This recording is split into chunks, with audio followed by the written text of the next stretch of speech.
Good morning. I appreciate everybody coming out. My name's Ron Camperciani. I'm the police chief here in Mooresville. Let me just introduce you to who I have standing behind me. To my far right is Detective Bradley Cook, who worked on this incident we're going to talk about. To his left is Commissioner Will Avens, this is his ward down here.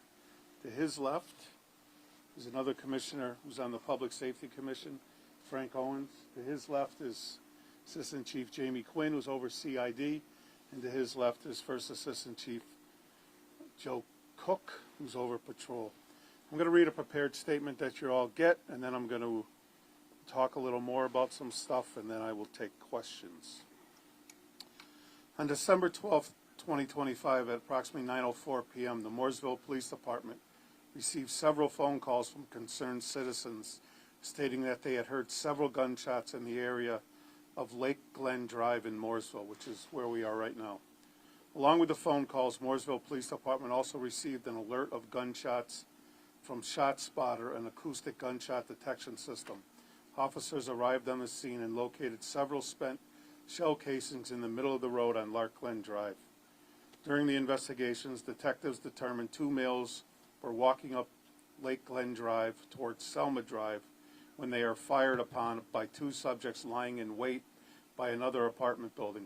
Detectives talked with both males, who stated they did not know who fired upon them and they did not fire back.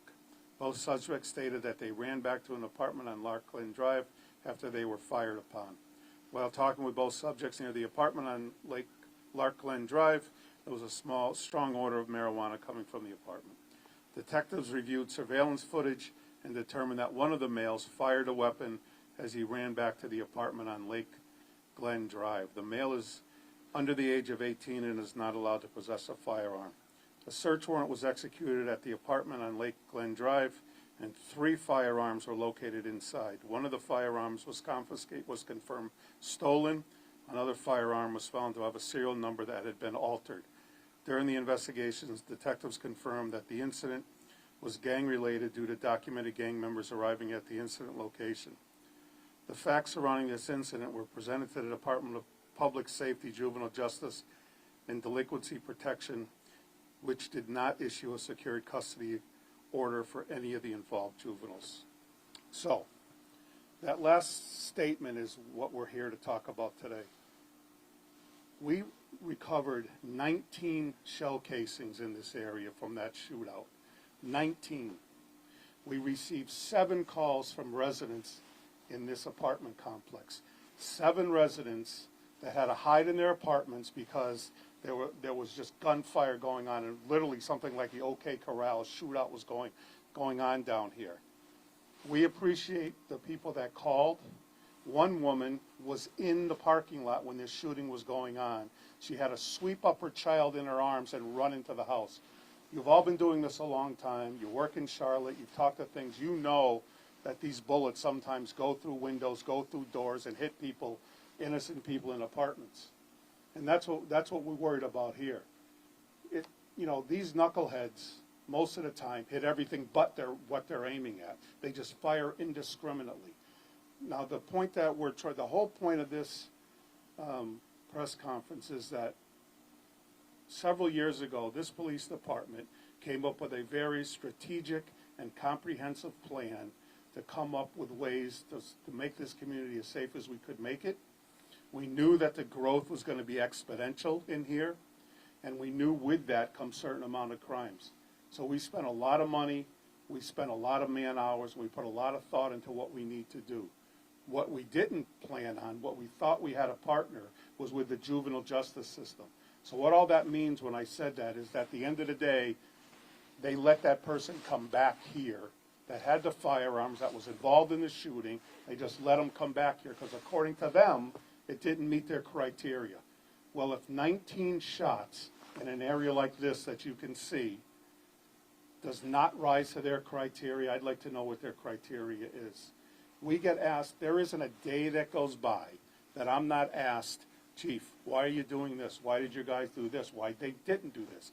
Emails, phone calls, people stop in, whatever. We get asked daily, and that's part of our job. It's part of public service. This juvenile justice is part of public employees. They work for the public, they work for all of us, and for some reason, they don't feel like they have to answer these questions. It's outrageous, and it's an affront to the people that live here. We're talking about people that feel disenfranchised anyway, and this just adds to it. What they come to me for answers. What am I supposed to tell them?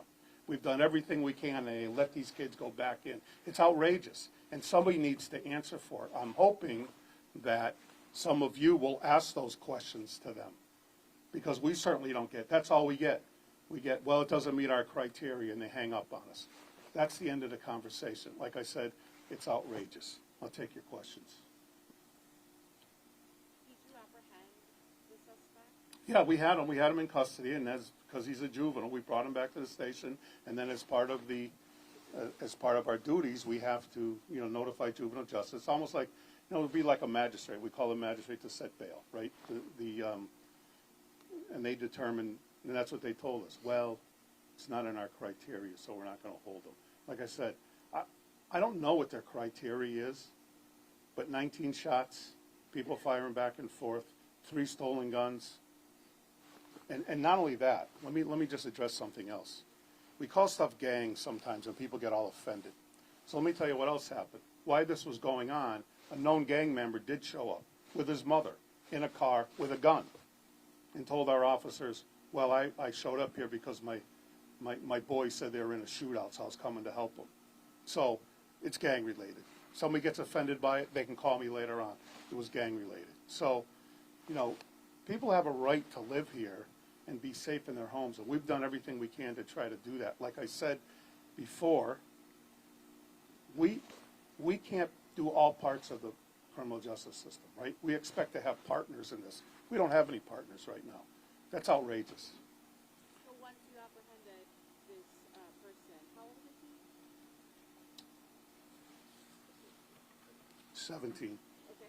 After you apprehended him and the justice system said they meet their criteria, then did you have to release him again? Yeah, he came back here, came right back to the department, went right back to the place where we took the 3 guns out of. Just to be clear, he was a known gang member too?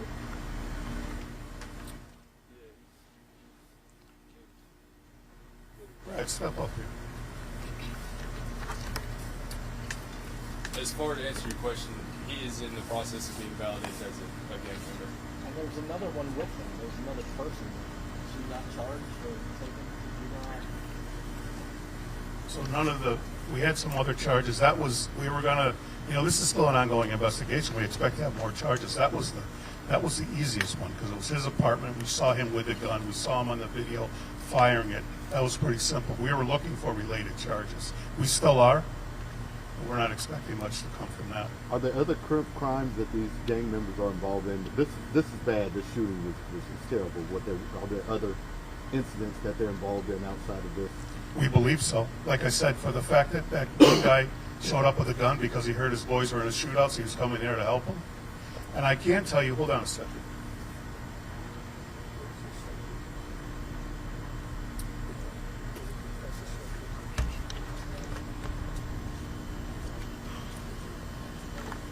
So some of the shell casings that we recovered, some of them were involved in a Lee Street shooting that we had down to Lee Street Park not too long ago.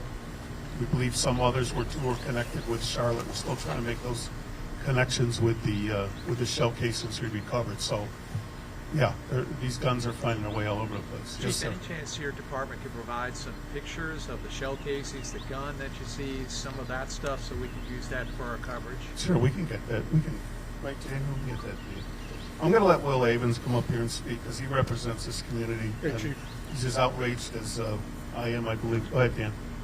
Based on your experience as a chief in another part of the country, does it seem like this area is not up to the standards of other parts of the country with juveniles? Well, juvenile, listen, what I can say is this.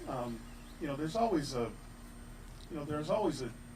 thing with juvenile justice, right? And it's usually the crimes, right? It's usually the sentences that go with it.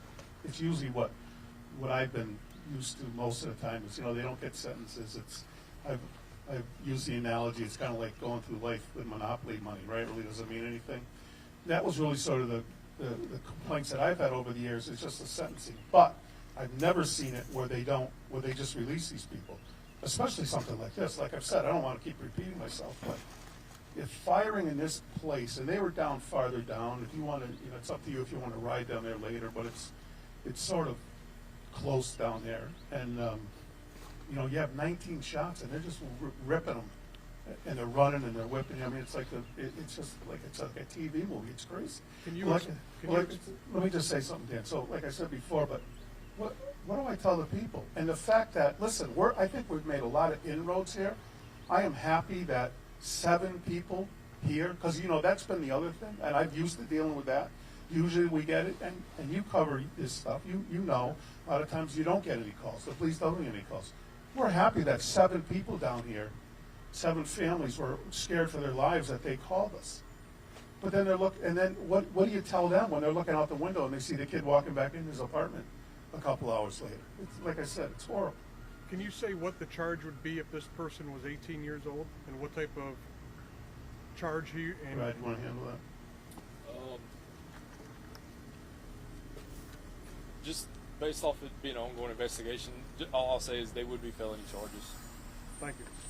Chief, is this an issue of multiple juvenile offenders not meeting the criteria of being released and reoffending, or just this one kid? I'm glad you asked me that question. Somebody's going to think I gave you the answer. They're going to think that was a setup question. I appreciate you asking that. I have the answer for you. So let me show you something.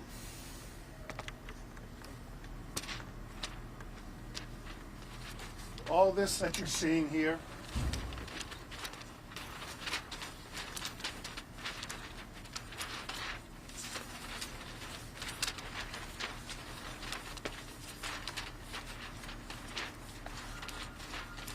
I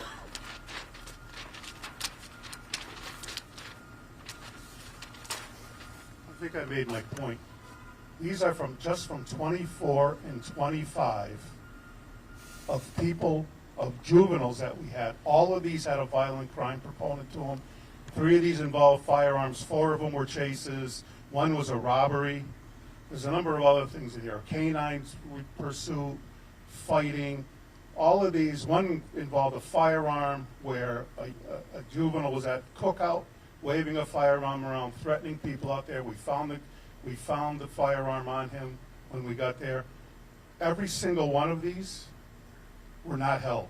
Every single one of these was released. Every single one of these has a violent component to it. These aren't the ones that these are not the ones that we have arrested and were either put in secured custody or whatever. These are the ones that they did not take care of. Listen, it speaks for itself. Just real quick. So when we're talking about this specific incident, the 2 say that 2 people were shooting at them, right? Is there any other suspects or descriptions, or did they live in that area? Do we know anything about the? We don't believe they're from here. We're still working on that. That's part of the ongoing investigation. The initial one was the low-hanging fruit, right? We knew he was here. We saw the apartment he went into. That was pretty easy. The follow-up is coming. We're still working on that, and we think we've ID'd the other people. We think they're from Mooresville, but that's still ongoing at this point. It's just part of the overall investigation. I'm going to let Will Avens come up. This is the people he represents. I think it's important that you hear from him. Commissioner. Trip over all this. So, as the commissioner of this ward, one of the things when I became commissioner, and actually before I became commissioner, Chief and I had had conversations since we had the honor of him joining our police force and leading it, that we wanted to build a community where we had a world-class police department. Our citizens felt safer here than anywhere else in the world. And we've done that. And we have gone out and embraced the communities that historically had been underserved, overlooked. And this is one of those communities. And so when we get 7 calls from concerned citizens, and rightfully so, it is tight in here. It is very close quarters. 19 gunshots ringing across these parking lots. It's just unbelievable. So what we're in the business of doing as a community, as a police department, what we do is we go into the fray, we go after criminals, and what we need help on is backing those plays. So when we go into something like this and we arrest someone, it is for a reason. What we're not in the business of is giving round trip tickets to Statesville and back. What we're in the business of is taking care of the criminals who come into this town, getting them out of here as quickly as possible, and making sure that they don't come back. And that's the pledge that this board, this police department, that's what we're after. Iredell County, you need to step up and help us on this.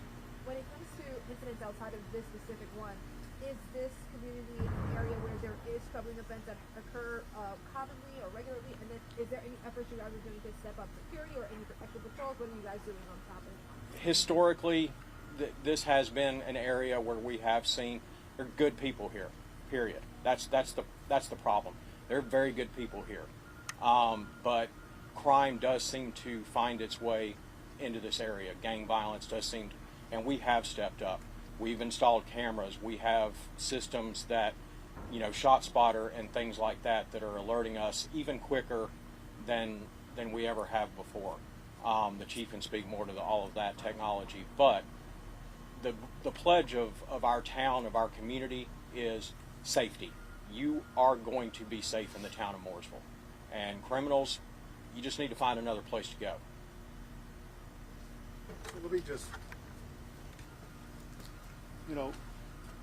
and this has been bothering me all week. This has been bothering me all weekend, because I grew up in an area like this, so I know what it's like. Here's the thing: I don't get. I had people ask me this weekend, like, well, why would they? Why would they do stuff like that? They live there. Why would they do this? Why would they do that? I got to be honest with you. I don't ask why. I actually ask why not. When you choose the behavior, you choose the consequences to that behavior. When there's no consequences to the behavior, what's the deterrent, right? So I don't ask in situations like this. I don't ask why. I ask, well, why wouldn't they? Why wouldn't they? What are they afraid of? Nothing, because nothing happens. They do this, and they go back home. They sleep in their own bed. They'll wait. They'll play. They'll do rust. They'll play around in the juvenile justice system, and they'll be out doing the same thing again. So, never ask myself why. Always ask why not. Chief, where physically is this department that rejects your these individuals? So they're a state-run organization. So I don't. Unless somebody else wants to chime in here, I don't.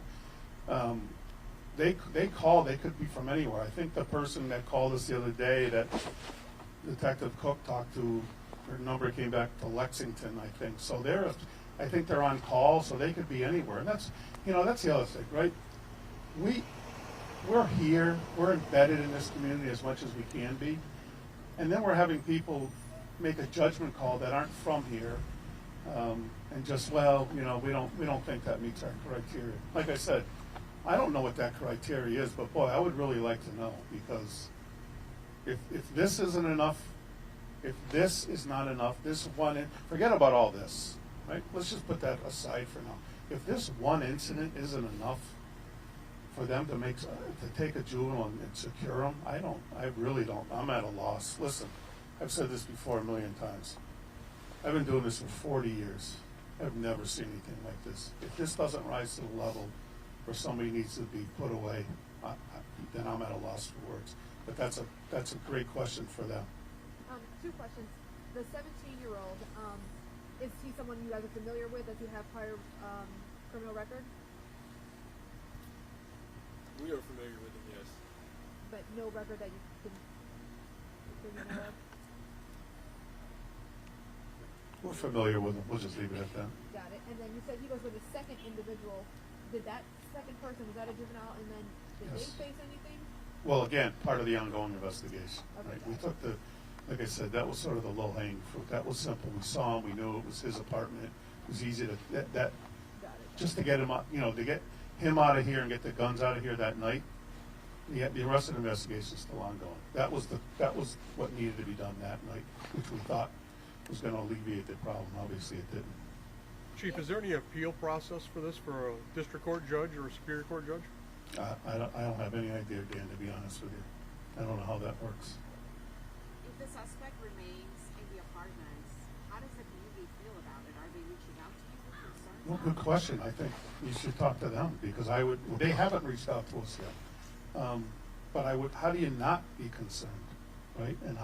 And then, there's so many things that play into this, right? So how do you not be concerned? And are the people that called us, are they worried that somehow they're going to find out who called and is there going to be some type of retaliation there? That's my point. I mean, this just keeps it going, right? It creates all these problems. We could be back here an hour from now dealing with this. Who knows? I don't know. That's one of the problems. It's absolutely one of the problems. With it being public housing, can they be evicted because of the crime? Is that a tool that? We've used that tool in the past. I'm not sure how it fits here, but we have used that. We have used that in the past, and we'll try that again. We've done it before. We're happy to do that. But like I said, this is more about, we're like, you're asking us to do things with one hand tied behind our back. It's a systematic failure here. This isn't the police department, and like I told you, I get asked all the time about stuff, and there's sometimes, right, we don't get it right. I get it, right, and we'll work on it, we'll move on, and we'll do things. But the fact that they're not being asked these questions, or and I've asked other agencies similar questions like this in the past, not exactly juvenile justice, but it's really amazing to me that they sort of get indignant the fact that they have to explain themselves. I've never understood that. I wish I'd have to explain myself every single day. These people work for the public, and they feel like they don't have to give you an answer. They don't even give us an answer. Maybe they'll give you the answer. Hopefully they will. I hear the frustration in your voice. Are you at wit's end? Well, I've been in a lot of ends in my life. It's just I'm frustrated for the people that live here because, like I said, I grew up in a place like this. So, and I know all the questions that are going to come, and I don't have answers for them. That's what frustrates me. I don't have the answers to give these people. I get questions, and I understand it. Well, would you have been held if this was a white neighborhood? I get it, right? Got it. I don't know, right? I get it. So yeah, it's frustrating because, like I've said, we've done so many good things here, and we've put so much in place over the last few years to make sure stuff like this. Like, listen, we're never going to be able to dictate human behavior. That's just what it is, right? Free will, people are going to do what they want to do. All we can do is try to minimize it as much as we can, and then if something does happen, have practices, have policies, have things in place, technology, whatever, to bring those responsible to justice. That's what we try to do. I think we've done a decent job over that over the last 5 or 6 years, and we're going to continue to move forward. But this is a systematic failure. We can't fix stuff that we don't have any part of. And was the 17-year-old released under any conditions, curfew, anything? No, take them home. While you're figuring out your issue with juvenile justice, is there anything you're doing in the area, increase patrols, increase visibility, just to try to make the residents feel more safe? Well, we're always in here. I know our bike guys come through here a lot, and you can talk to the residents. I think they see us coming through here. We've had some other incidences down here, and again, it's like we had 7 calls. I think 5-6 years ago when I first got here, 6 years ago, I don't know if we would have had those. We've spent a lot of human capital in this area and other areas to make the people that have felt that they've been disenfranchised not feel that way anymore. People aren't always going to trust the police. I get it, but it's a constant. It's a work in progress, and we try every single day to do the right things. And like I said, I think that speaks volumes that people trusted enough to call. And like I said, listen, you guys work, you've been in Charlotte, you do a lot of things. You've heard just the opposite a lot of times. They never call. People don't call. I wish they would call us. I wish and we have it here, and then we have a system that fails it. And it's horrible. It's horrible for them, and it's aggravating for us. How many juveniles have you not been able to arrest since you showed us the cases? We can get you those numbers, but I don't have them off the top of my head. You give us a call later, we have them. We'll get them to you. Anything else?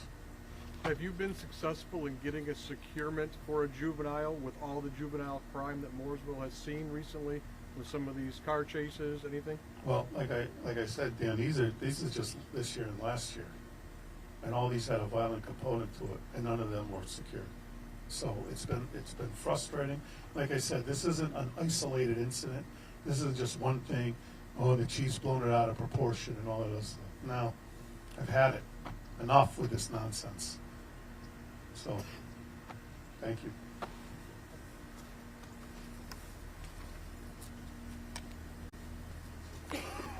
Queen City News Plus. Just search Queen City News on your smart TV's app store.